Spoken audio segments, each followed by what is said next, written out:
Okay, I'm Allie. I'm here with Emily Ball, and do you want to tell the viewers what your experience was with cancer and how it's affected you?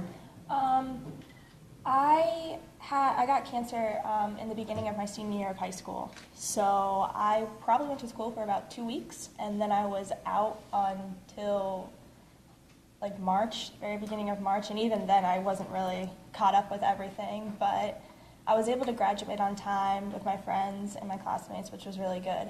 And then how it affected me, it definitely made me a stronger person, and it definitely made me look at life a completely different way. Like, ignore the little things, because they don't matter, because something much bigger is out there. And just that, enjoy every moment and every day, because you don't know when something could come along and just, like, change everything about you. Yeah, thank you so much for that Thank interview. you. Nice meeting Thank you. you. Nice to meet you, Yeah. too. I'm Allie. I'm here with Keegan, and why don't you tell everyone why you're here? I was diagnosed with metastatic thyroid cancer when I was 13. I am now 16 and still not cancer-free. And I've had 2 surgeries and 3 rounds of radiation, and nothing has seemed to have been working, so yeah. Yeah, so that's really rough. How have you, like, kept going through high school and stuff? Well, all that? it's hard because I miss a lot of like work time, but my teachers and like everyone has been like really understanding with like me going through everything, so they're really like nice and like give me extra time and all that. But it's hard with like other people being like they don't know what I go through, so like they don't understand, and it's hard. So it's nice having like people here who go through the same thing. So Yeah. Thank you. You're welcome. Nice meeting you. Nice to meet you. Yeah. Thank you. I'm here with Nikki. She started the Bite Me Cancer Foundation. So obviously that's a lot to go through as a teenager. What gave you the resilience and sort of the strength and just to do something amazing like start some awareness by starting your own foundation? Well, it all started, I did Real Life for Life, kind of around my diagnosis and surgery, and I raised a ton of money, and I loved the support and the reaction that I was getting from the community and the people around me, and I just kind of didn't want that to stop, and I loved how I was able to raise money for this disease. So I was trying to convince my parents to help me start it, and they didn't really think that I was serious about it, but once I convinced them, then we got it started and got the ball rolling, and it just turned into this thing that I never imagined that it would become, and I'm so thankful that it's turned into this. But I've always just kind of been like that kind of a positive person. I've had family members go through cancer, and I've seen how they react to it, and a lot of my family members have been positive as well, so it's just been kind of like a thing that I've been around.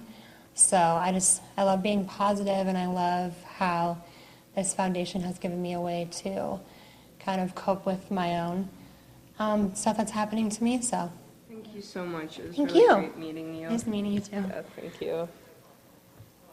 To come by. This mirrors a great resolution the Delegate Rust had done, and so we're going to officially make it a proclamation, which I have for you today, which we will sign. And by the virtue of the authority vested by the Constitution of Virginia in the governor, which is me, of the Commonwealth of Virginia, there is hereby officially recognized Teen Cancer Awareness Week.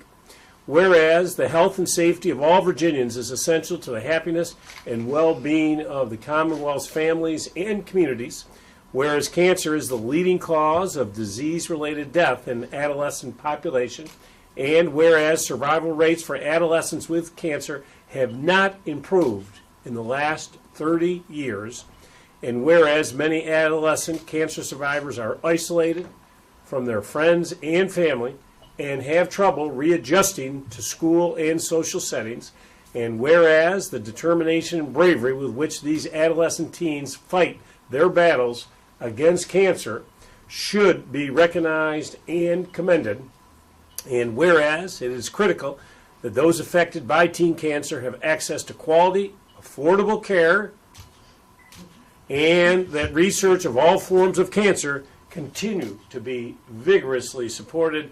Now, therefore, I, Terrence R. McAuliffe, the 72nd Governor of the Commonwealth of Virginia, do hereby recognize the third week of January 2014 as Teen Cancer Awareness Week in our Commonwealth of Virginia, and I call this observance to the attention of all our citizens. You ready? Yeah. Okay, let's sign it up here.